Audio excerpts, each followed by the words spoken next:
రాజకీయంగా నేను ఉన్నాను, నన్ను టార్గెట్ చేసి రాసిన దానికి నేను ఫీల్ కావడం లేదు. కానీ మా కుటుంబ సభ్యులకు ఎటువంటి సంబంధం లేని వాళ్ళని గురించి రాయడం అనేది చాలా బాధాకరం. మేము ఒకటే, నాకు తెలిసినంత వరకు ఈనాడు పేపర్ను మేము పేపర్గా గుర్తించడం లేదు, దాన్ని తెలుగుదేశం ఒక పాంప్లెట్గా గుర్తించడం జరుగుతుంది.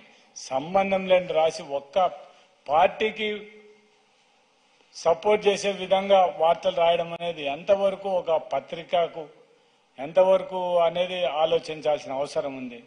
నేను డైరెక్ట్గా రామోజీరావుని ఒకటి అడుగుతున్నాను, మీ ఇంట్లో మీ భార్యను మీ కోడలను సంబంధం లేని విషయాలు ఈ విధంగా మాట్లాడితే మీరు చూస్తే ఊరుకోగలరా? ఒక్కసారి మీరు ఆలోచించండి.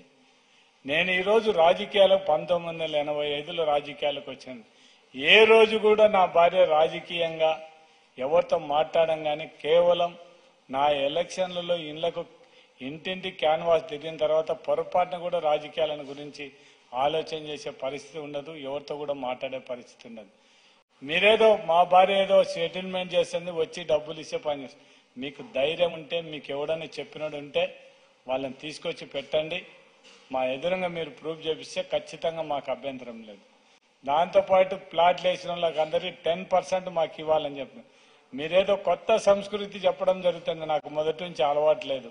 ఇప్పుడు మీరిగేనా అట్లా నాకు ఏదో 10% ఇచ్చినామని ఆ ఫ్లాట్ ఓనర్లు అందరినీ కూడా, ఆ వెంచర్లు వేసిన వాళ్ళు అందరినీ దొరికొచ్చి ఎవరితోనో చెప్పించేస్తే మీ ఎదురుగానే వాళ్ళని అడుగుతాను, మీరు ఎవరెవరికి నాకు ఎవరెవరు ఎంతెంత డబ్బులు ఇచ్చినారనేది కూడా వాళ్ళ ముందనే అడగడం జరుగుతుంది.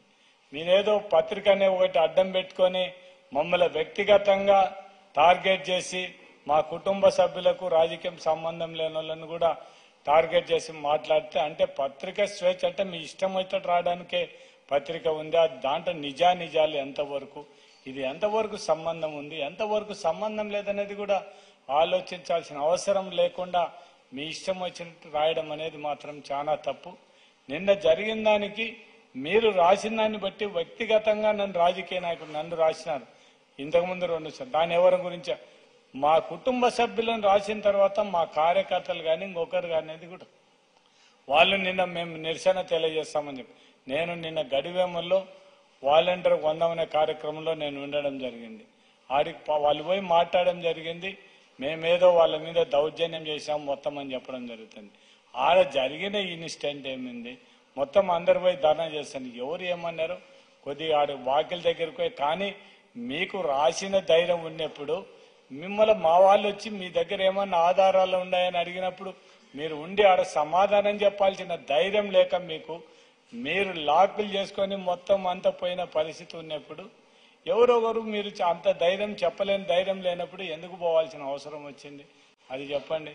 చాలా అది ఇన్సిడెంట్ జరగడం అనేది మనం కూడా దాన్ని సమర్థించడం కానీ మీ పేపర్ అనేది ఒకటి అడ్డం పెట్టుకొని మేము ఎవరి మీదైనా ఇష్టం వచ్చేట్టు రాస్తాం అనేది మాత్రం అది మంచి సంస్కృతి కాదు. నేను 1980 నుంచి రాజకీయాల్లో ఉన్నాను. ఇట్ట పత్రికలు మాత్రం టార్గెట్ చేసి రాయడం అనేది మొట్టమొదటిసారి మొత్తం చూడడం జరుగుతుంది. మొత్తం పేపర్లు ఉండే 2 పేపర్లు కూడా ఆంధ్రజ్యోతి, ఈనాడు, ఏబిఎన్, TV5 మీరు ఇష్టం వచ్చినట్టు మీరు రాస్తున్నారు. మీరు రాజకీయంగా ఎదుర్కోవాలంటే మాతో ఎదుర్కోండి, మాకేం అభ్యంతరం లేదు. కానీ రాజకీయాలకు సంబంధం లేని ఇంట్లో వాళ్ళను కూడా సంబంధం లేకుండా మాట్లాడడం అనేది ఎంతవరకు సంబంధించి మీది అదే. మీ ఇంట్లో లేడీస్ని గురించి మాట్లాడితే మీరు ఏ విధంగా ఫీల్ అవుతారు అనేది ఒక్కసారి ఆలోచించండి. నేను ఇప్పటికే 4 సార్లు ఛాలెంజ్ చేశాను. మాట్లాడే నాయకులకు అందరికీ ఒకటే చెప్తున్నాను, మీ దగ్గర ఆధారాలుంటే చూపియండి అని. నేను లక్షణంగా ఆస్తులు వాళ్ళకు రాసేయడానికి సిద్ధంగా ఉండా, ఈరోజు ఇప్పటికైనా రెడీ. మీరు అనవసరంగా మనుషులను రెచ్చగొట్టే విధంగా మాట్లాడకుండా ఏదైనా ఉంటే రాజకీయంగా మాతో ఎదుర్కోవడానికి మేము సిద్ధంగా ఉన్నాం.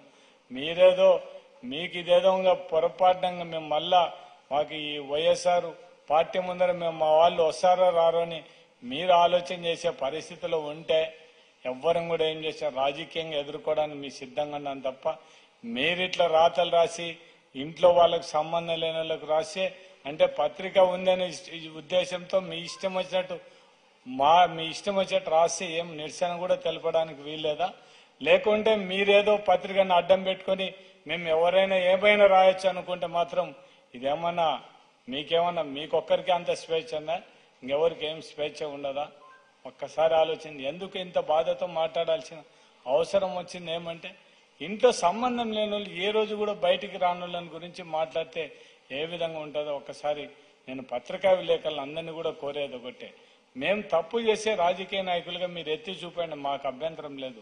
సంబంధం లేనివి మొత్తం ఏమిటికి సంబంధం లేని కూడా మాకు అంటగట్టే పరిస్థితి అదొక్కటి మాత్రం బాధాకరం. ఈరోజు ఛాలెంజ్ చేసి చెప్తాను, పిన్నాపురం కానీ కందికాయపల్లె కానీ ఇంకొకసాట ఏ బినామీపేట కూడా ₹1 డబ్బులు తీసుకొని ఉంటే ఈ రోజు మీ అభిప్రాయాన్ని కామెంట్ రూపంలో తెలియజేయండి. లేటెస్ట్ న్యూస్ కోసం నేటి భారత్ ఛానల్ ను లైక్ చేసి షేర్ చేసి సబ్స్క్రైబ్ చేయండి.